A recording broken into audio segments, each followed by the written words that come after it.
Hey guys, and welcome back to the Traveler's Mindset interview series. Today I have Tbird Love, aka Tanya Ridgely, with me. She's a good friend of mine and also a lovely performer, flutist, beautiful player. She's a professional musician.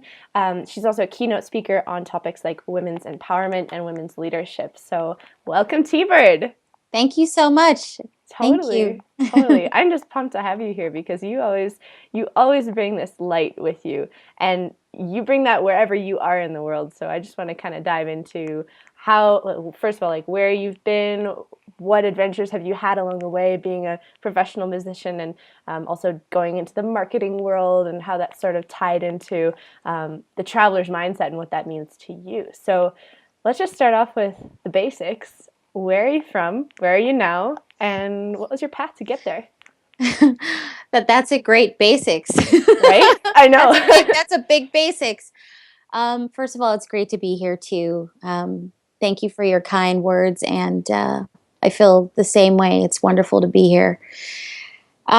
So I was born in Philadelphia, and I never totally lived there. My dad's side of the family is from there, and I would visit in the summers. My dad's side of the family, but mostly I lived in Pittsburgh, occasionally Detroit, Michigan, growing up. And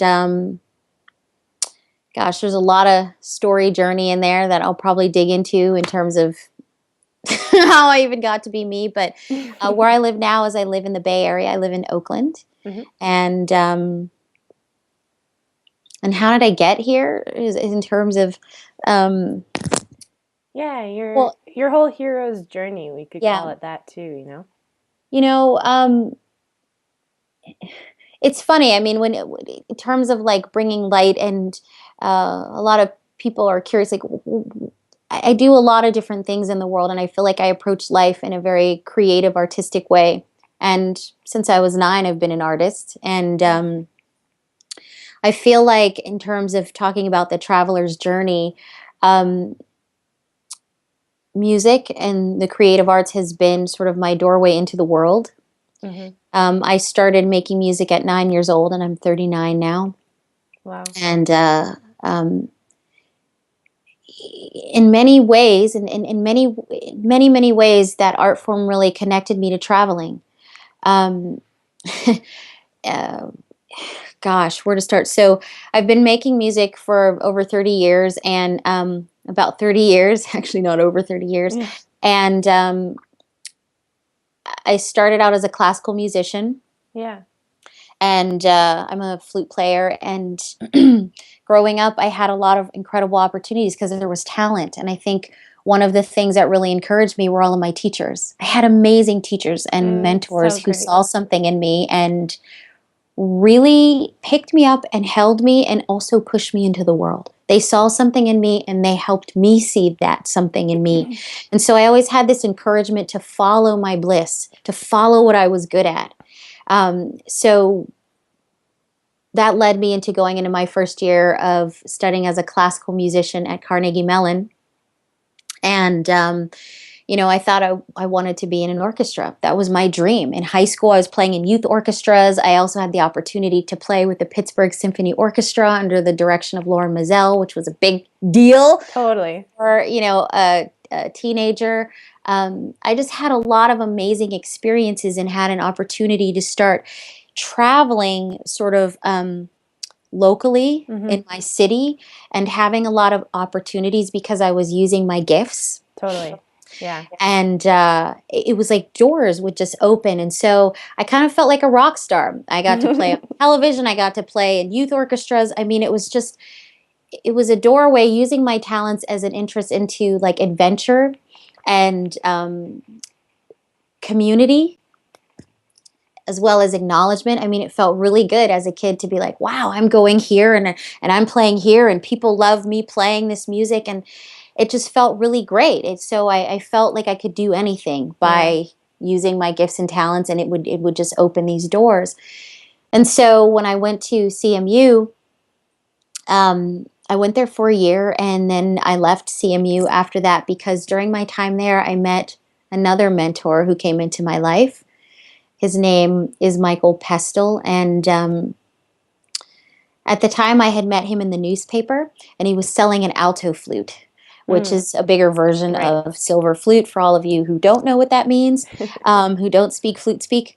Um, and Michael was selling an alto flute, and I went to his home to check it out, and he answered the door playing the flute. And I was Oh, like, who is wow. this guy? Like, he's like, hey, come on in. And I walk in, and he's What an got a adventure. prepared piano and flutes and all these different things. And he turns out to be a professor at CMU, but in the art department. Mm-hmm. And he says to me, want to jam? And I was thinking, want to jam? Of course. Because me Totally. and my friends in high school jammed, and we Mm-hmm. listened to a lot of great music. But when I got to college as a classical musician, we You didn't don't jam. jam. No, Right. it Yeah. was just like, you need to practice your etudes and get this audition perfect, which was great. But there was a part of me that was really curious and wanting to create. Mm-hmm. Um, so Michael started taking me to an aviary every Sunday morning. Wow. And he What a said to me, different space. Speaking of like exploration, right? yeah, total, absolute exploration. It's like one of those moments in your life when the right person comes in and changes everything for you. Mm-hmm. And it did. It was like, oh my God, going to the aviary. And he said, T, like, you have a beautiful sound, but I want you to listen to the sounds of birds and try to mimic them. Wow. Okay, listen to these birds and try to mimic them. And it was amazing because I would start listening to nature and these birds and hearing music in a totally different way and then starting to interpret that. And then I just ran with it. I was like, heck, if I'm listening to birds, I might as well listen to wind and a guitar and sounds, everything that I could get. I started to explore on how to create that experience of that other thing through my instrument. And he ended up telling me about a school called Cal Arts, which is in Los Angeles, California. And I had no idea what that school was going to be like, but I trusted him and I auditioned and got in and went there, and my whole world kind of exploded from there. But since this is sort of like, this is the traveler's journey, what I want to share is that I had this, while I met Michael in that place of, I think anytime you travel and you go on a journey, there's a lot of interesting sort of decisions you have to make. You have to kind of be courageous and brave. You have to step into the unknown. And I think following your bliss and your curiosity is a really great way to really discover something that's valuable. Yeah. And at the time when I had left, it was hard for me to leave Carnegie Mellon because it's a really well-known school. And then who was I then? Right. This is before I had gotten into Cal Arts, and I had decided that I was going to go to Mexico. Oh, okay. So was this your first trip internationally, or? Yep. Awesome. And it was a part of fulfilling a dream that I wanted to fulfill, because while I was at CMU and meeting Michael, mind you, I was like 18, 19. Mm-hmm. I had also heard this album called Passion by Peter Gabriel, and it was a soundtrack for a film called The Last Temptation of Christ. Mm-hmm. And that album changed my life. I met Michael during that time. I was playing in the aviary, listening to music differently. All of a sudden, this album came into my world, and it was a really interesting world music. Mm-hmm. And I knew that I wasn't going to be an orchestral player anymore, so who was I? But I was curious about the world. Who was I? How was I going to discover who I was? Right. So I was like, well, heck, I always, my friends and I used to dream about, we're going to go backpack through Africa and we're going to go see the world. Yeah. Right? We're going to see the world and take it on. And I decided I was going to head to Mexico for a summer program in the Yucatan to study Mayan civilization and anthropology. Great switch. Awesome. Yeah, 180. just because I was curious. So that was one of my first places I went to, and beautiful. Mm-hmm. Did you speak the language? Because a lot of things, or one of the main things that holds a lot of people back, is that they feel that they can't really get by if they don't speak the language, and then they just decide not to go. So how was it for you, actually? I did not speak the language, and there was a language immersion program there, and I would say for people who don't go, like, don't let that be your barrier. You miss out on so much by the story of, I can't, I don't know how. Mm-hmm. And gosh, it's like, wow, you trade in your dream because you don't know how to do something. Yeah. Really? Yeah. And when you really think about that, it's Yeah. sad, Totally. and I found when I've put myself in situations of unknown, I knew I was competent enough, at least I'd figure it out, get a language book, take a language class, Hmm. find how you'll do it, find the doorways, the possibilities, and sure, you might be uncomfortable, but I think it's more uncomfortable to live with, the knowing you didn't do something you wanted to do than to actually just take a risk and try it and discover, oh my God, actually, Totally. I was good at this. Totally. And Hmm. was that actually your discovery, like once you were in the thick of things? Yeah, I mean, it was wild. First of all, I find in my travels, particularly all of the countries I've been to, everyone is so kind. I've just Hmm. had amazing experiences. And even if you only know how to say hello and goodbye in Right. many countries, if you just know that, people are thrilled that you try to connect with them. And then they Yeah. invite you into their homes, and they take you on trips, and they want to like even practice their English with you. I mean, it's Oh this yeah. beautiful openness. So, I when I was there, I still didn't really grasp Spanish at that time, but I still connected with people, and I had to learn how to get on the bus, Hmm. how to ask for the bathroom, how to order food. And I feel like it gave me really valuable life skills that, I feel like anybody, particularly when you get out of high school, one of my things is like go travel first. It gives you Right. really great life skills to really understand how to navigate in the world, Right. instead of just jumping into college. And I Totally. say that because it really helps you find yourself, like how to work in the world. Like you Hmm. need to know how to engage in the world, how to take responsibility, how to be in the unknown, because after college, you're going to be in the unknown. So, Yeah. And actually, I'd love to interject and say, and actually extrapolate that to any transitional period in your life, whether it's, high school to college, college to real world, quote unquote, real world, one job into another job, or even like retiring, right? If you're a baby boomer and you're retiring, you're in this transitional phase again, and you have identity crisis come up. So it's like, why not take that as an opportunity to then totally reinvent yourself or just explore something that you haven't gotten a chance to yet? yeah, you get a lot out of it. I mean, I have so many stories because I'm in a lot of places, but it Right. reminds me one of the journeys I went on.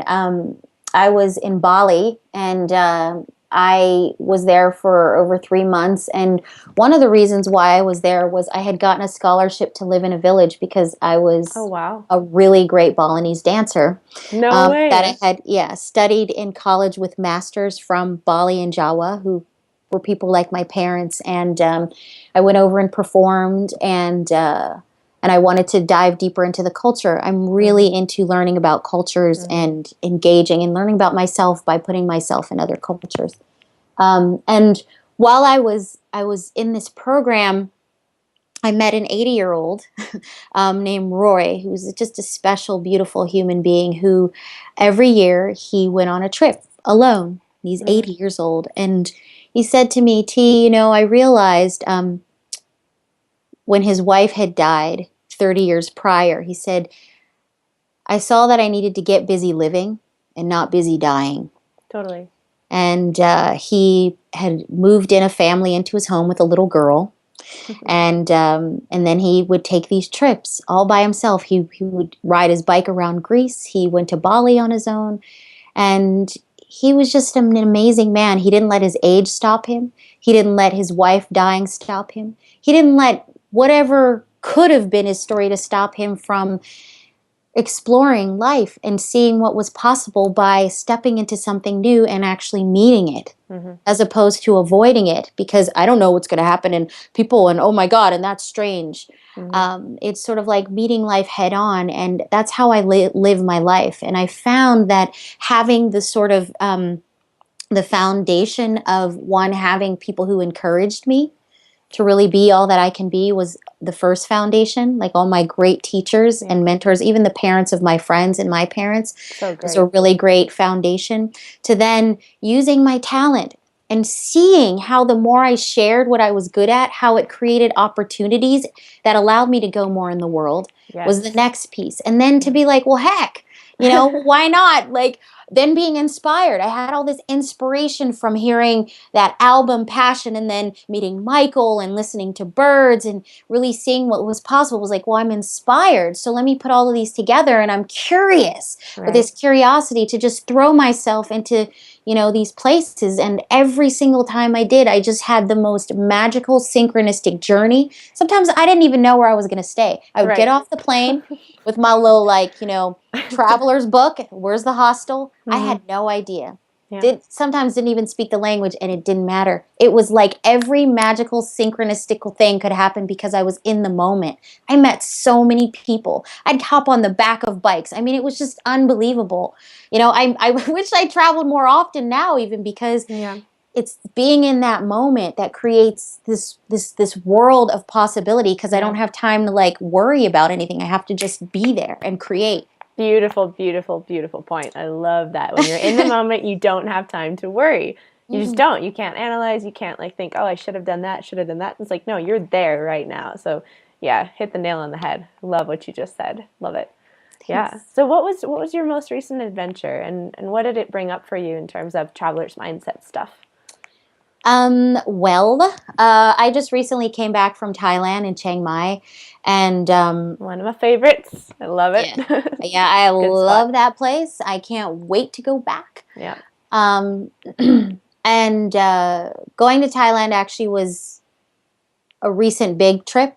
For the past, I'd say 4 years or something, I've kind of toned down on big international trips, um, and traveling sort of big like that, because I've been working on other projects. I have my Hmm. family kind of grounding in other things. Sure. And so it was one of my bigger trips after, kind of taking hiatus. And I went because I needed some time for myself. I needed to get away from my busy, intense, amazing life and do something for me.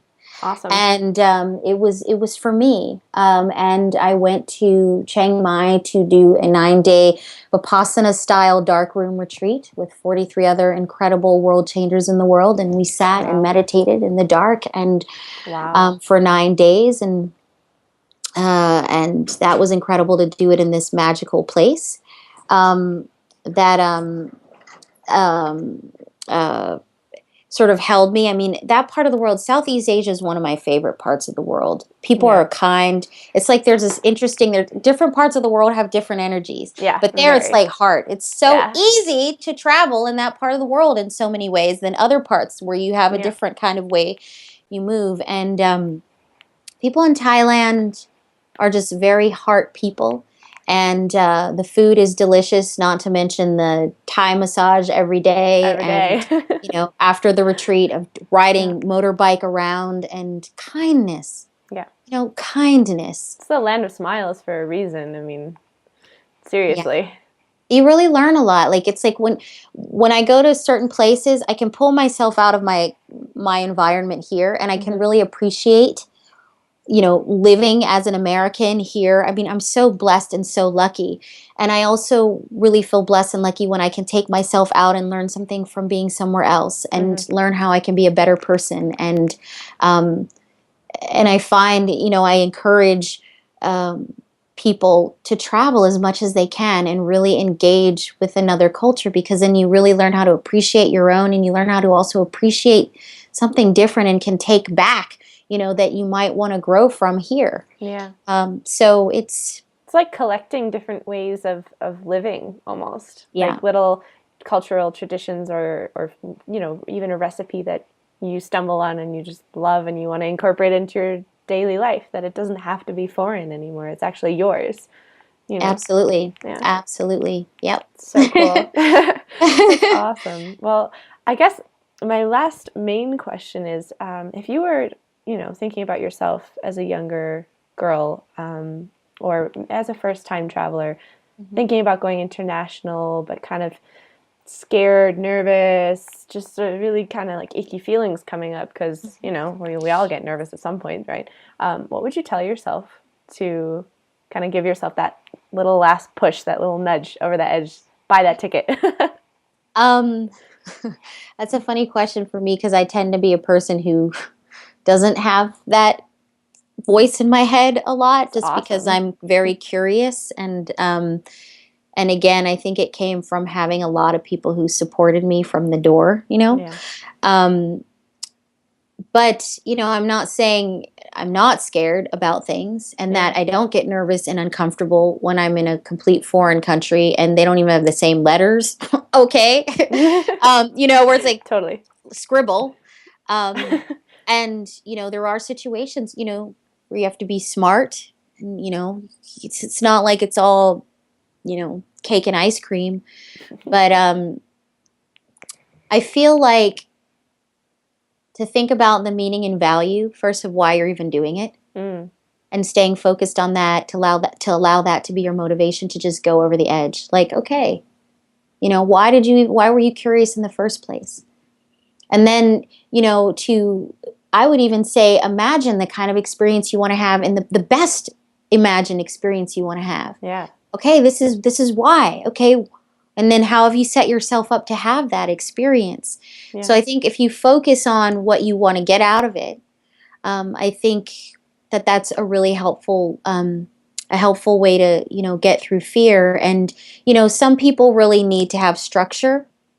Where Hmm. am I going? Where am I staying? What am I eating? Right. That's cool. If that's what you need at first, I think that that's Totally. really important. I think you should set yourself up in the way that allows you to feel comfortable. And then I encourage you, you know, day by day, to begin to let go, and maybe go another path, and, Hmm. you know, really bring that in, just to be curious. I feel like our capacity to dream, to love, is, you know, to experience awesomeness, is far greater than any fearful thought or feeling. And I think once you're there, you'll find that it was ridiculous to even think that you could hold back, and to Mm. not necessarily reject that feeling of fear. It's like, really acknowledge yourself for, like, yeah, I'm scared, but Right. Yeah. what's more important? Why Right. am I going here? What do I want to create? And make that the most important experience, and you'll be golden. Beautiful. Those are golden words of advice. Priceless. Totally priceless. Well, Mhm. if people want to learn more about you or your music, where should they find you? So people can learn, you can learn a lot about me. I play a lot in an area that you and I get to play in, with the Center for Integral Wisdom, which Yes, is totally. another playground of creating possibility in the world. Like I said, I live my life as an artist, but it doesn't necessarily mean through music, but Right. creating possibility and instigating freedom. So the Center for Integral Wisdom is a great place to find possibility. Yeah. We're an activist think tank that really, you know, is all about how do we evolve the source code of really being the greatest possible human being that we could possibly be. Hmm. And that excites me, to be on the cutting edge of curiosity. Yeah. And unique I'm gifts and all of that good stuff. Yeah. given our gifts. Yeah. How do you contribute more? And there's lots of different areas to play in, from spirituality to relationships to conscious business. There's a lot of different ways of playing in the world. Yeah.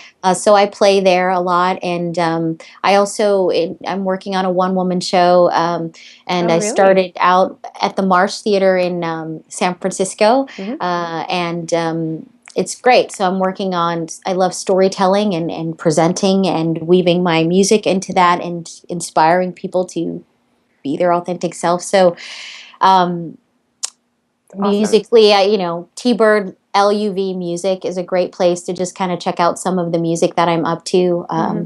.com? Though, I'm sorry, Is yeah, that .com. .com? All Yeah. right, sweet. Just checking. So, yeah, I weave in a lot of ways, and yeah. Beautiful. That's perfect. Then thank you so much. Like Yeah. really, it's such a pleasure to.